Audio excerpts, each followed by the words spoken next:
Convido já você a abrir a sua Bíblia na carta dos Efésios. Carta de Paulo aos Efésios. Quando você vai abrindo, acessando sua Bíblia, quero novamente falar um pouco do propósito dessa série. Nós temos entendido que nossa igreja, nós temos entendido e visto e reparado que nossa igreja tem recebido muita gente. Graças a Deus por isso. Muita gente nova tem se chegado a nós. E nós ficamos felizes por isso. Felizes porque sabemos que Deus tem mandado pessoas para cá. Mas também entendemos que é necessário que a gente relembre que o papel principal de uma comunidade de fé é levarmos esses corações que estão rendidos ao amor de Deus à sua principal função, que é servir. Nós nos reunimos aqui para aprender, sim, para conhecer mais de Deus através das Escrituras, para fazermos as orações cantadas, faladas, partilhar nossas angústias, mas também para aprender que esse é o lugar onde nós servimos. Primeiro, para servirmos em todo lugar. É aqui que nós vamos lapidar esse ministério humano que nos foi vocacionado antes de nascermos. Servir. Servir. Quando Deus nos fez, quando Deus pensou em nós, quando Deus projetou a nossa história, Ele estava pensando num povo que serve. Um povo que serve. Porque quem não serve para nada. Não é assim que era o ditado antigo que eu escutava na minha igreja. Os mais antigos diziam assim, quem não serve para nada. Cristão que não serve para nada. É assim que fala. Então, se você achava que ser cristão é só frequentar uma agenda de domingo, prestar um culto, seja lá como for que você faz na sua prática espiritual, não. O cristianismo, ou o movimento cristão, ou os discípulos de Jesus são chamados ao serviço. Indiscriminadamente, invariavelmente, nós somos chamados ao serviço. Isso é certo, na caminhada cristã. Nós estamos aqui para servir. Por isso, ser amor. Ser amor é um ato de serviço. Nosso serviço, ele não busca méritos, ele não busca recompensa. Ele não busca mais uma joia na sua coroa do galardão no final dos tempos. O nosso serviço, ele é feito por amor. Então, por isso nós temos essa expressão, ser amor. Ser amor. Porque nós entendemos que o outro de nós mesmos, o nosso próximo, ele precisa de amor. Assim como nós precisamos de amor. Então nós servimos em amor. E é por isso que Deus nos ensina. Deus, como a pessoa que é o amor, está em nós e nos motiva, nos joga para isso. E por isso esta série. Eu quero ler com vocês Efésios capítulo 2. Eu vou ler do versículo 1 ao 10. Do versículo 1 ao 10. Efésios 2, de 1 a 10.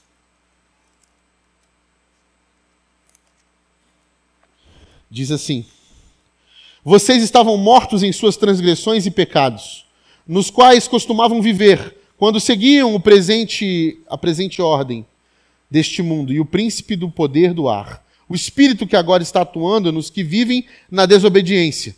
Anteriormente, todos nós também vivíamos entre eles, satisfazendo as vontades da nossa carne, seguindo os seus desejos e pensamentos. Como os outros, éramos por natureza merecedores da ira.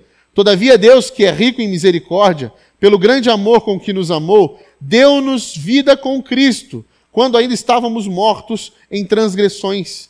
Pela graça, vocês são salvos. Deus nos ressuscitou com Cristo e com Ele nos fez assentar nas regiões celestiais, em Cristo Jesus, para mostrar nas eras que hão de vir a incomparável riqueza de sua graça, demonstrada em sua bondade para conosco em Cristo Jesus.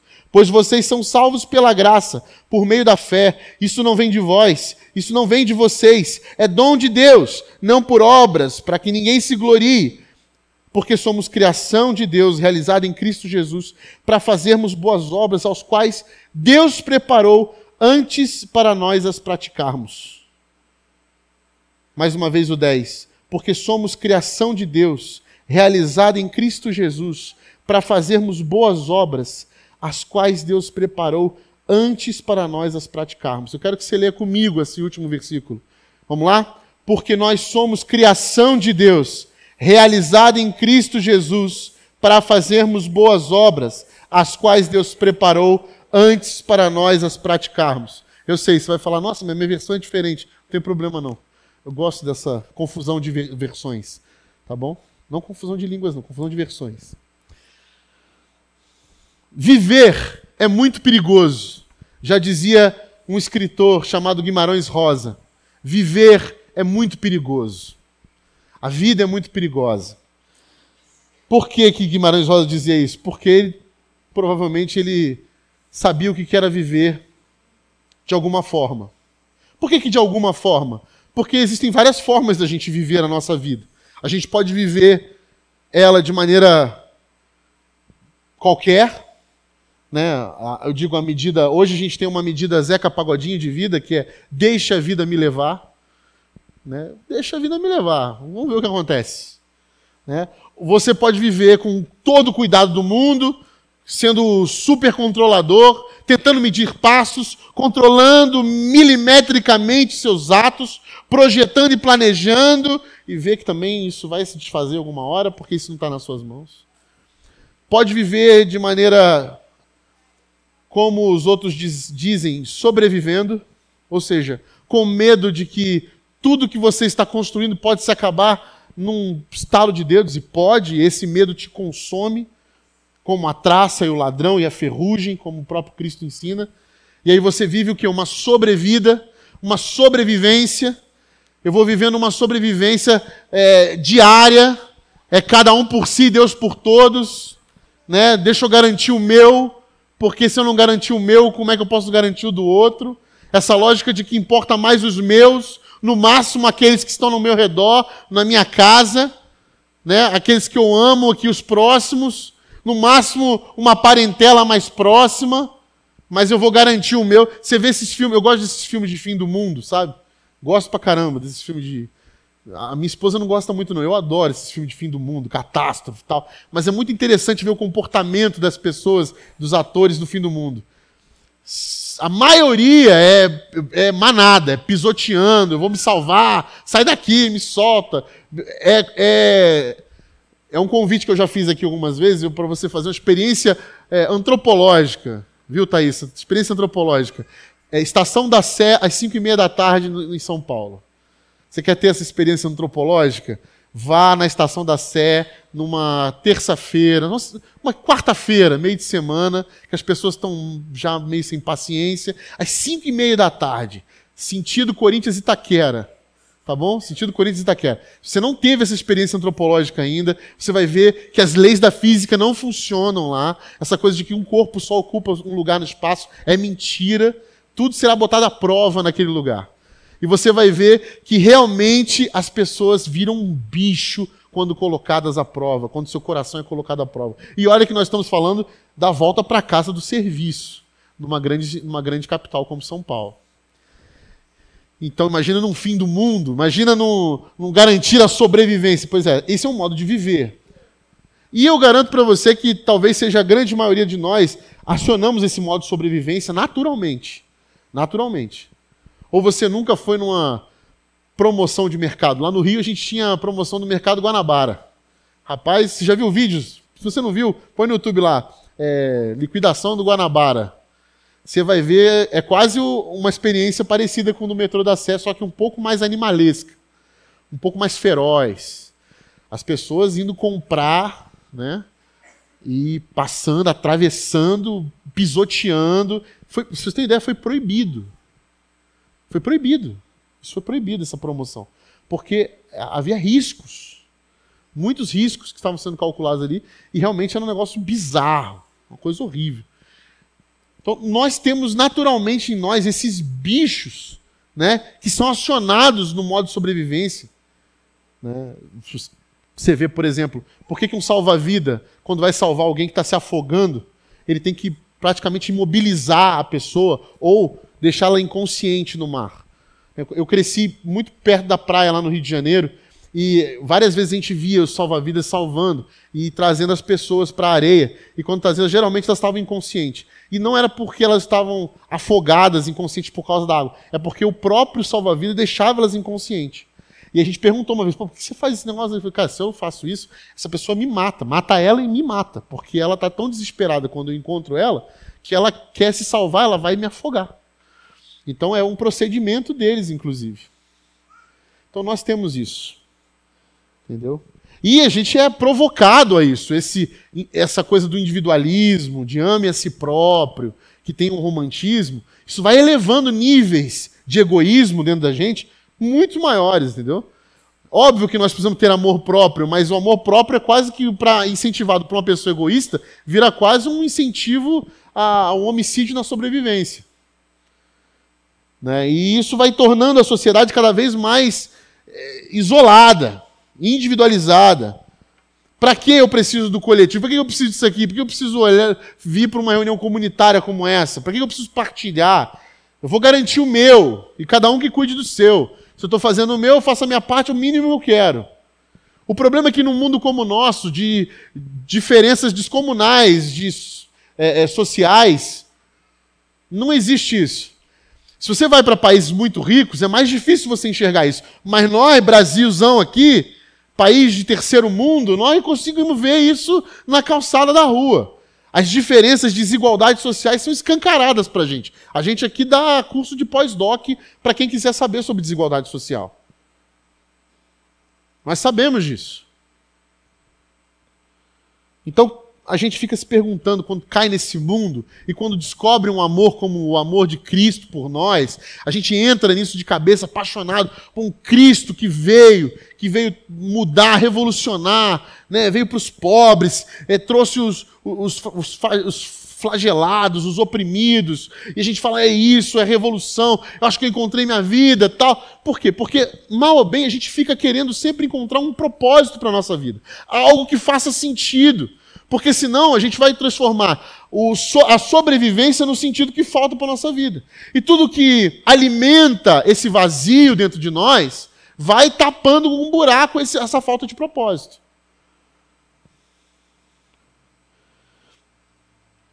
E esse medo, essa sobrevivência que alimenta esse vazio dentro de nós, ele é muito mais por essa coisa de a gente passar pela vida sem saber pelo que viveu. Né? Nelson Mandela, se eu não me engano, dizia isso.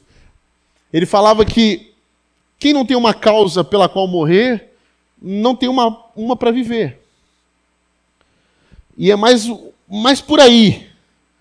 Qual legado eu vou deixar? O que eu preciso para deixar um legado? Nessa busca nossa para dar um sentido a essa incessante busca de sobreviver. Eu não quero isso, eu quero deixar um legado. Aí a gente olha para grandes nomes da humanidade. Pega o Mohandas Gandhi, Albert Schweitzer, Martin Luther King, Nelson Mandela, as reflexões existenciais de George Hegel, Martin Heidegger, Albert Camus, Nietzsche, Immanuel Kant, Soren Kierkegaard, Jean-Paul Sartre, aqueles que mapearam a alma, Freud, Alfred Adler, Carl Jung, Viktor Franklin, os que mapearam o universo, Tales, Sócrates, Platão, Aristóteles, René Descartes, as tradições espirituais, a espiritualidade judaico-cristã, o Antigo Testamento, a sabedoria rabínica, os pais da igreja, os reformadores. A lista infinda aqui de gente que passou por esse mundo e deixou tua assinatura, de alguma forma, imprimiram um legado e marcaram. E a gente fala assim, a gente precisa fazer alguma coisa disso.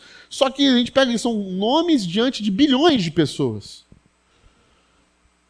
E a gente tem que parar reverentemente diante do incomparável e inevitável Jesus de Nazaré. Não tem como passar despercebido. E perguntar para a gente assim, o que é prioridade na nossa agenda? O que é prioridade na nossa agenda? A primeira coisa que vem na nossa cabeça, para a gente começar a escrever sobre legado, sobre deixar uma marca na nossa vida, na nossa existência, é qual é as nossas prioridades? Aliás, se você faz essa pergunta no plural, já começa com erro, né? Quais as nossas prioridades? Se já não tem uma, já não é uma prioridade. Dizia meu avô, marujo que não sabe para onde vai, qualquer vento é contra. Ele falava assim. Então, se a gente não sabe para onde a gente está indo, o que a gente quer, o que significa isso que a gente está buscando, esquece. Esquece. Outra coisa que a gente vê nesse ímpeto de sobrevivência e de deixar um legado é a busca pela felicidade. Né? Eu vou encontrar, eu quero ser feliz. Quem não quer ser feliz? Todo mundo quer ser feliz e a gente persegue a felicidade. E você não passa a ser uma pessoa feliz porque você está perseguindo a felicidade. Né? Então todas as pessoas são dirigidas por alguma coisa. Por medo, por culpa, passado, sonhos de terceiros que se tornaram seu sonho. Né? O sonho dos pais que viraram seu sonho. Trabalho, etc. A gente é movido por algum tipo de coisa que faz a gente achar que a gente está na trilha. Então a gente define aí prioridade, o que vai... Vamos montando o nosso castelinho, né? E esses 3 níveis de vida, que é a sobrevivência, que eu falei, a primeira, que se refere aos recursos da vida, não como diversos, mas como escassos. O outro é o sucesso, que é a pessoa que, na verdade, ela não está nesse nível da sobrevivência, mas ele vai buscar sempre o quê? Conforto. Ele busca por conforto, prestígio, realização profissional, relacionamento satisfatório. Então aí você vai olhar sobrevivência e sucesso. Então se você acordou hoje mais saudável, por exemplo, que doente, você tem mais sorte do que mais ou menos 1 milhão de pessoas que não verão a próxima semana. Se você tem comida na geladeira, roupa no armário, um teto, lugar aquecido para dormir, considere-se mais rico que 75% que a população mundial. Então, qual é a resposta para o que está faltando alguma coisa? Além da sobrevivência e do sucesso, a gente precisa de significado. A gente precisa de propósito. As pessoas, na verdade, não têm medo de morrer. Elas têm medo de morrer sem saber por que viveram. Já leram isso? Então leiam João Cabral, de Morte e Vida Severina. Nossa literatura aí. Grande verdade. Ou, como diria a literatura mexicana no episódio de Chaves, que adianta, né? Eu prefiro morrer do que perder a vida. Não é isso? Sabedoria popular. Porque precisa de propósito. Se não tem propósito, não adianta. Tua carreira, teu trabalho, tua assinatura no universo, tuas descobertas. Se não tem significado, se não faz sentido, se não ocupa o teu coração de maneira plena, se esvaziou, virou areia, vira pó. E quando você olha para trás, você não sabe mais pelo que viveu, passou.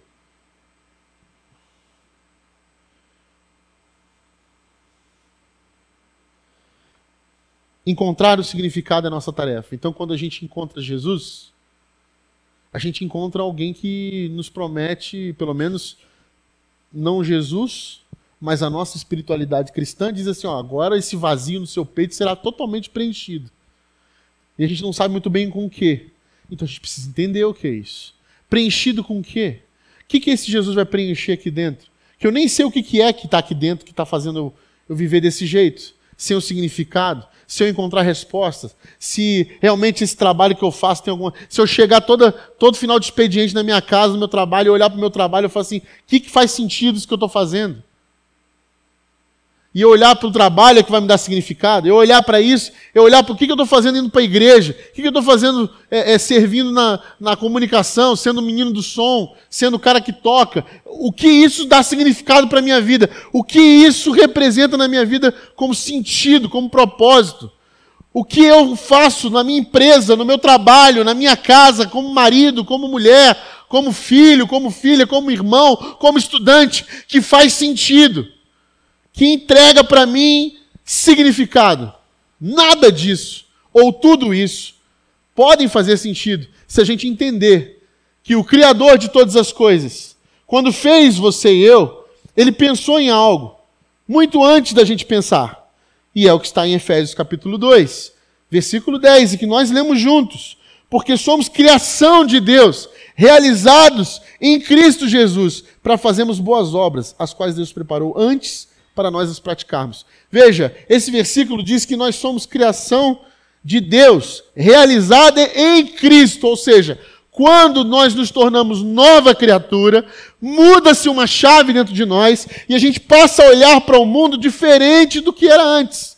É isso que ele vai dizer nos primeiros versículos. Se a gente pudesse dividir esse trecho que nós lemos da Bíblia, nós vamos perceber que no início, quando Paulo está dizendo para Éfeso, está escrevendo para Éfeso, ele está falando sobre o quê? Ele está falando sobre como nós vivíamos quando estávamos mortos. Ele usa essa expressão. Ou seja, antes de sermos renovados por Cristo, antes de recebermos uma vida nova, nós estávamos mortos. O que significa isso? Vagávamos aqui sobrevivendo, vivendo uma vida tateando no escuro, buscando aquilo que possa nos dar sentido. Aí nós colocamos sentido no casamento, sentido no filho, sentido no pai, sentido na mãe, sentido no trabalho, sentido, e essas coisas vão embora com o tempo, viram areia. Não são eternas, não são um legado consistente para que a sua vida ganhe base. Você pode fazer pós-doc, isso não vai servir de nada e não vai dar sentido se você não entendeu que a vida que você está vivendo agora em Cristo, ela é vida. E o que você vivia antes não era uma vida. Era uma sobrevida. Ele vai dizer o quê? Que essa vida que a gente vivia quando estávamos mortos, nas nossas transgressões e pecados, nas quais costumávamos viver, quando seguiam a presente ordem. Que presente ordem? Quando seguiam uma lógica deste século. E qual é a lógica desse século? Você precisa fazer para ser. Você precisa entregar. Você precisa produzir. Se você não fizer, você não é nada. Se você não tem, você não é nada. Não é assim? Nos mercados, as pessoas não perguntam o seu nome primeiro. Elas perguntam o quê? Seu número. CPF na nota. Porque elas querem saber o quê? Você tem dinheiro para colocar? Vai comprar? Vai colocar aqui? Não é? Bom dia, qual é o seu nome? Besteira. Não é assim que funciona. O mercado, a lógica desse vídeo, quer saber se você tem. É assim que ele funciona. É a lei desse mundo. Não sou eu nem você que vamos mudar isso. Mas nós podemos viver diferente. Podemos. Claro que podemos viver. Você chega para financiar qualquer coisa, a pessoa vai consultar o quê? O seu número. Para ver se você tem crédito na praça. É uma segurança, mas também é um jeito de tratar. É um jeito de saber. Quem é essa pessoa? Quanto ele tem? Quem é esse campeão? Ele é um campeão ou é um perdedor? Né? E temos nossos templos desse tempo. Quais os nossos templos desse tempo? O shopping. Grandes templos. Onde só entram os campeões. Né? Ou até uns que acham que é campeão. Né? Quem chega lá, eu vou... Né? Tem que garantir o final de ano. A gente vai. Né? Você entra na loja... Né? Algumas pessoas, alguns vendedores te medem de cima a baixo, fazendo status. Para saber o que te oferecer, depende da técnica de venda. Mas esse é o nosso grande espectro, a ordem desse mundo. São os campeões. Você não vê morador de rua no shopping. Você não vê pedinte do shopping. Claro que não. Esse lugar não é para você. Numa tempestade, por exemplo, o shopping poderia abrigar, né? Para quê? Abrigar o quê, filho? Que não é lugar para você. Não é? A ordem desse mundo, ele favorece quem? Favorece os grandes. Favorece os performáticos. Aqueles que podem dar alguma coisa para os outros e fazer os outros rir, se divertir. Nós consumimos. Nós assistimos. Todo ano, por exemplo, nós temos aí um exemplo da ordem do nosso mundo na TV. E a gente fala assim, nossa, o Big Brother, né? Que baixaria, que coisa, um monte de coisa. Pois é, mas sabe o que é o Big Brother? O Big Brother Brasil, ele é a maior jogada publicitária que existe. Porque, na verdade, não é... A gente fala assim, é sobre relações humanas. Você pode ver como você quiser. Para a Globo, é um monte de patrocinador que paga milhões e bilhões para eles todos os anos para garantir o ano. E é isso. O espetáculo está posto desde César. O circo, né, e o pão estão sempre postos para nós como ordem. E a ordem também deste mundo fala sobre o quê? Fala sobre o que você quer ganhar, onde você quer chegar, qual é a tua ambição. Você é uma pessoa sem ambição? Né? Você tem que ter um mindset correto. Se você não tiver um mindset correto, você nunca vai chegar lá. Não é esse papo que a gente escuta? Tá diante de nós. Sabe por que você tem medo? Porque você não mudou isso na sua cabeça. Porque você já é um perdedor. Mude, você é campeão, você é um ganhador, você não chegou até onde eu estou, porque você... Esse é o discurso do mundo, da ordem desse mundo. Esse discurso da ordem deste mundo, deste século, ele invade todas as camadas sociais e invade, inclusive, as nossas igrejas. As performances. Porque, tendo ou não, existem performances nas celebrações. Mas quando isso se torna essencial, carro-chefe de algo, isso vira veneno. Veneno.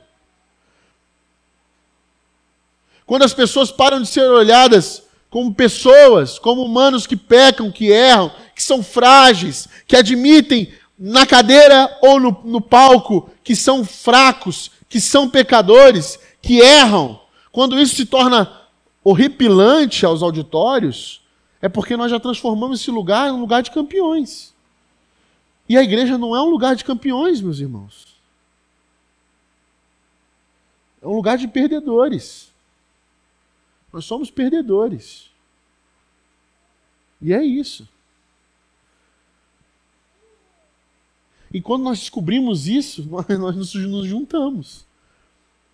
Nós nos juntamos. Nos juntamos para quê? Em torno de quem? Daquele que é vitorioso, daquele que é por nós, daquele que nos justifica, daquele que nos resgata, que é Cristo. Então é no nome dele. Então, ele diz aqui, nos quais costumavam viver quando seguiam o presente ordem deste mundo, e o príncipe do poder do ar. Aí você fala assim, que negócio é esse do poder do ar, cara? Aí eu vou explicar para vocês. A igreja de Éfeso, ela é uma igreja que foi fundada por Paulo, mais ou menos na sua terceira viagem missionária. A terceira viagem missionária de Paulo, ele funda a igreja de Éfeso. Éfeso era uma cidade muito grande, cosmopolita, sabe, com muitas culturas, gente de toda parte. Era uma cidade grega, de cultura muito forte. Havia em Éfeso a deusa Diana, que tinha um grande templo, era uma das grandes maravilhas do mundo antigo, o templo à deusa Diana. Paulo, quando funda essa igreja, ele começa a mudar a lógica das pessoas que adoravam Diana, inclusive.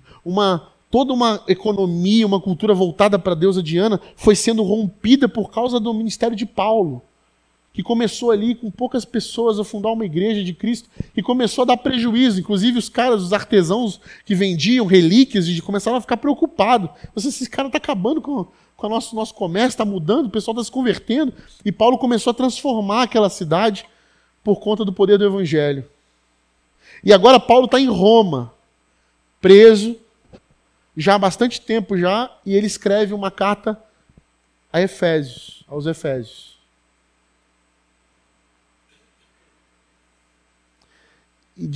Os teólogos chamam essa carta de a rainha das cartas, porque ela é a mais robusta de todas essas cartas de paulinas.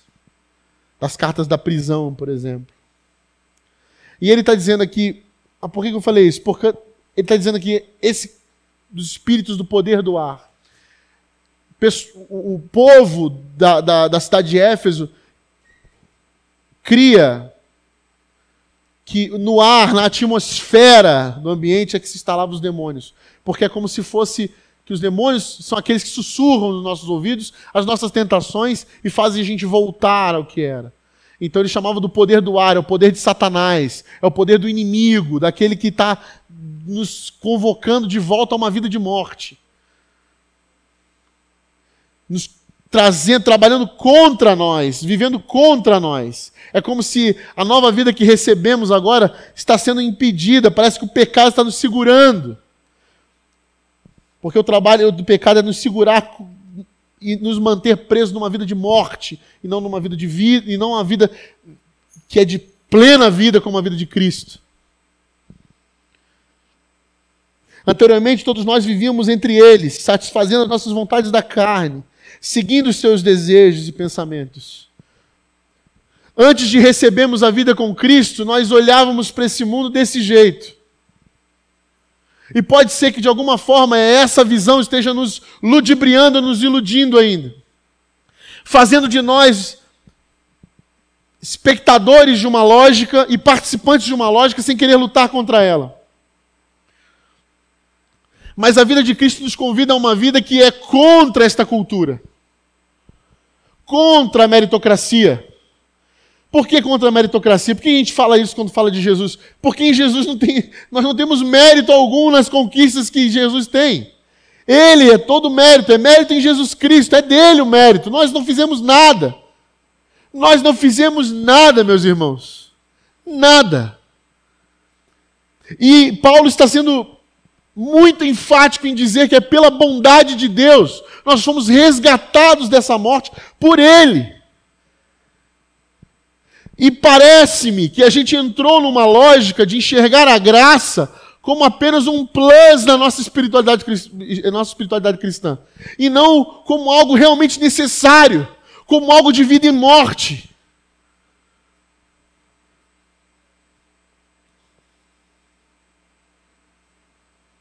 Uma vez eu e a Priscila, a gente foi convidado por um casal de uma igreja que a gente visitava, que eu fui pregar, e ele convidou a gente para jantar. Ah, vamos jantar conosco e tal. Aí nós estávamos como convidados, tá bom, vamos jantar. Só que assim, era meio que fim de mês, sabe? A gente ficou meio preocupado, assim, né? Vamos jantar onde? Né? Pior que eles convidaram a gente, né? Como é que vai ser esse negócio aí? E aí, nós fomos, né? Assim, delicado com o casal. Aí o casal passou pela gente, estavam muito felizes que a gente estava lá. Aí já passaram com o carro assim, a gente olhou o carro e falou assim, esses não vão, esse carro aí não vão levar a gente num restaurante muito barato, não. E aí, agora? Vamos morando. Vamos morando. E aí chegamos lá no restaurante, nossa, cara, eu nunca tinha ido num restaurante chique daquele, bonito, eu e a Priscila lá, a gente não tinha nem a Ana Luísa ainda. E a gente ainda fazendo aquelas cálculos ainda de conta e tal, de fim de mês. Sentamos lá, aí eu Priscila falou assim, já olha o cardápio, já vi umas coisas aí baratas, assim, pra gente ver o que a gente vai pedir. E aí o cara sentou na mesa, já pediu o prato, falou assim, não, vocês vão adorar isso aqui, pede isso aqui, pediu uma garrafa de vinho, não sei das quantas. Eu falei, já era, né? Falei assim, que estamos aqui, vamos aproveitar, né? E comemos do bom e do melhor, e bebemos do bom e do melhor. No final, chegou a conta. E eu vi a conta, eu falei assim, rapaz. Aí eu peguei assim, fui falar com o garçom, então, quase que eu falei, tem como parcelar? Aí eu falei assim, então, eu vou pagar. Ele, não precisa não, o rapaz, ele já pagou, ele foi no banheiro e pagou já, pagou tudo. Ele pagou tudo? Eu falei, tudo? Nossa, coisa boa. Feliz da vida. Aí eu tava pensando, a graça, meus irmãos, ela não é o governo artístico que você deixou de pagar. Ela é a conta inteira, que danou-se se você não pagar. A graça, meus irmãos, não é o estacionamento valet, entendeu? Que ele pagou para você poder ter o estacionamento gratuito. A graça é tudo. E a gente acha que não vou na espiritualidade cristã que tem a graça, que é bom, e o resto eu completo com o que eu faço. A graça é tudo, meus irmãos. Não existe nada que você possa fazer, ou que você está fazendo, ou que acha que tem que fazer, que pode completar isso. Está pago. E olha, se não tivesse pago, você não teria condições de pagar. Estaríamos presos na morte, na lógica deste mundo, escravizados sob esta égide, sob esta ordem que reina nesse mundo, que diz que campeões são os que têm, são os que fazem, são os que ganham, e perdedores são todos os restos. Todo mundo não importa, esses aqui importam. Ou seja, a lógica desse mundo que favorece alguns porque fazem, porque são bons, porque são bonitos, porque tem isso, porque tem aquilo, é que escraviza esses euzinhos nossos na morte. Por isso estamos mortos, porque não damos conta, não temos condição de viver. E vivemos uma vida de sobrevivência, uma vida escassa, medida ou pelo sucesso ou pelo grande fracasso da sobrevivência. E se você está no sucesso, você é escravo de se manter naquele sucesso e perder a sua alma, como o próprio Cristo fala. Que adianta se alcançar esse nível de vida, que é o sucesso, o topo. Eu estou aqui no topo, eu consegui, eu ganhei, eu venci. E quando você vê, você está no lugar errado. Ou quando você está no lugar errado, porque você não consegue alimentar mais aquilo. Você olha para a sua vida, não tem alma, é seco. Você não chora mais por nada. Você não tem afeto por nada. Você consumiu as pessoas ao seu redor. Você objetificou tudo. Você transformou tudo em coisas. E aquele lugar que você almejou tanto no sucesso está diante de você, brilhoso. O mundo, a ordem deste século aplaudindo você e você seco por dentro. Perdeu a alma, não consegue ter brilho no olhar. Ou a sobrevivência, que vive sempre preocupado em que o ladrão, a traça ou a ferrugem vai consumir todas as coisas. É mesquinho, é reclamão, é egoísta, não divide, não partilha. São os níveis que a ordem deste mundo coloca. Vocês estão mortos. Mas Jesus oferece uma vida plena. Uma vida cheia de generosidade, uma vida cheia de nuances, de multiformas, de cor, de beleza, de arte que inspira, que transborda, que emociona, que faz a gente cair de joelhos e dizer: obrigado, Senhor, eu não tenho para onde ir, só Tu tens as palavras de vida eterna. Eu encontrei razão em ser, porque eu encontrei este que me dá sentido. Porque este que me dá sentido, a vida que há em mim agora, me leva a fazer tudo agora com sentido. A servir, a ser o amor.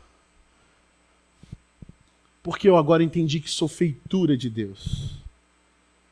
E aí está o grande plot twist, vamos dizer assim, na linguagem do cinema, da nossa mensagem de hoje.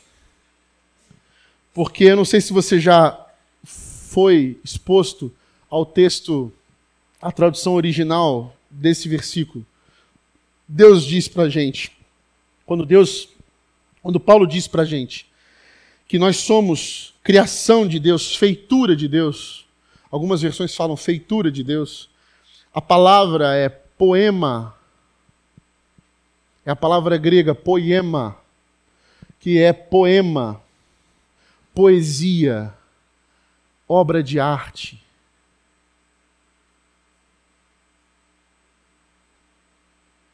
Somos poema de Deus.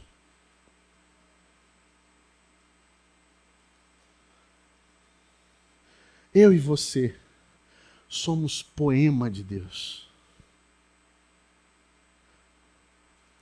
A pauta em branco, a tela vazia, pronta para ser pintada, composta, escrita, revelada em Jesus Cristo, no amor de Jesus. Para quê? Poema, para quê? Para que quando eu servir as pessoas, no amor revelado de Jesus que foi me dada essa vida, as pessoas encontrem vida bela, arte profunda do Criador do universo. Inspiração, emoção, beleza de um mundo que nós não tangenciamos, de um mundo que nós não damos contorno. Eu e você somos poema de Deus, obra de arte do divino. Não é maravilhoso isso? O Deus poeta, o Deus criador do universo, que pintou as galáxias do universo inteiro, que desenhou cada ser vivo, que pintou e botou cada cor, que desenhou cada verso do nosso DNA, da nossa genética, das nossas células, que construiu infinitas cadeias carbônicas, que botou as leis da física em tudo, que colocou do jeito certo, o grande artista, chama eu e você, salvos em Jesus, de poema, prontos para viver as boas obras, aquilo que ele está escrevendo, para que o outro, ao ser servido por você, leia você, leia a mim, e se emocione e conheça o Criador do universo. E eles dizem, é isso. É isso. E é isso que acontece quando servimos em amor. Quando somos amor. Quando encontramos sentido para a nossa vida. Nós entendemos que somos poema de Deus. E o que um poema quer? Quer ser lido. O que uma obra de arte quer? Quer ser testemunha.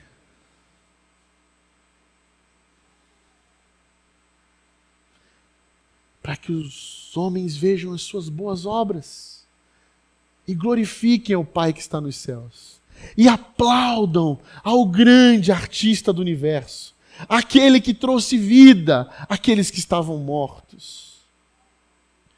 Porque nós somos poema de Deus, realizado em Cristo Jesus.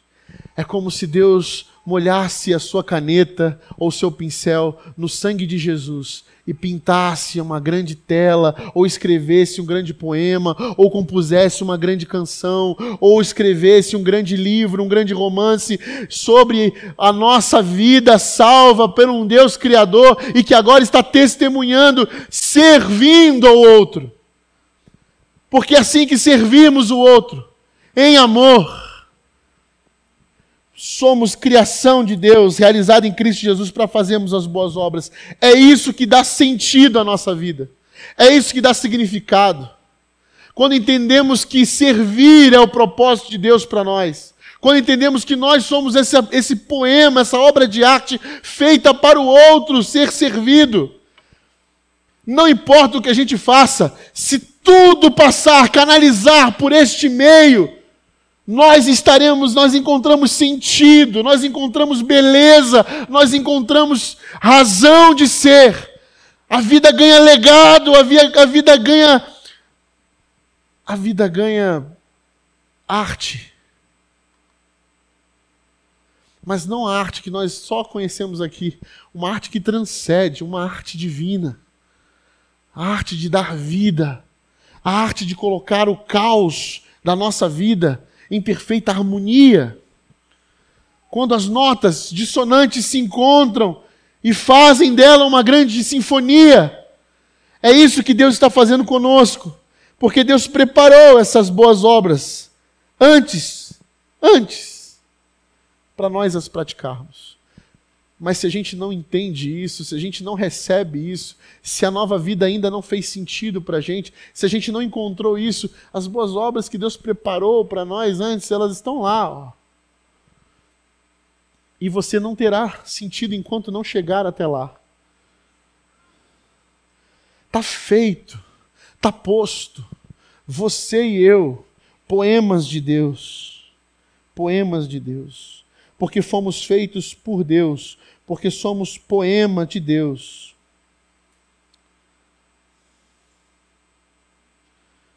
Eu sou a pauta em branco, a tela sem pintura, sou palco vazio. E a plateia espera. Derrama a tua arte, sou o teu poema. Escreve, conta a tua história, enche de detalhes, o espaço é todo teu. Declara em mim o teu amor, e quem me ler entenda. Mesmo sem terminar a sua boa obra, convida a sua arte para a exposição, sonhando em impressionar o coração de um outro, sonhando em tornar seu nome conhecido. Sou a pauta em branco, a tela sem pintura, eu sou o palco vazio. Essa poesia de uma banda chamada Vocal Livre, depois vocês podem procurar, chama Eu Poema. Ser amor é ser poema de Deus. Servir é ser aquilo que Deus espera que sejamos. Nós recebemos vida plena das mãos do próprio Criador. E diante disso, nós entregamos o nosso coração, a nossa vida, a serviço do outro. Ser amor é ser obra de arte do Criador, para que o mundo veja as nossas boas obras que Ele preparou e glorifique ao Pai que está nos céus. Enquanto nós não assumimos essa posição de serviço, de servir, nós seremos apenas histórias jogadas e esquecidas, sem sentido. Nosso legado, a gente vai olhar para trás e vai dizer: o que eu fiz? Aí se você está dizendo assim: nossa, mas é tarde para mim. Nunca é tarde para se deixar ser lido, para se deixar ser contemplado. E quem ler a sua vida entenda que você e eu somos criaturas de Deus, reveladas em Jesus, para a glória dele. Ser amor, ser poema de Deus, servir para a glória de Deus.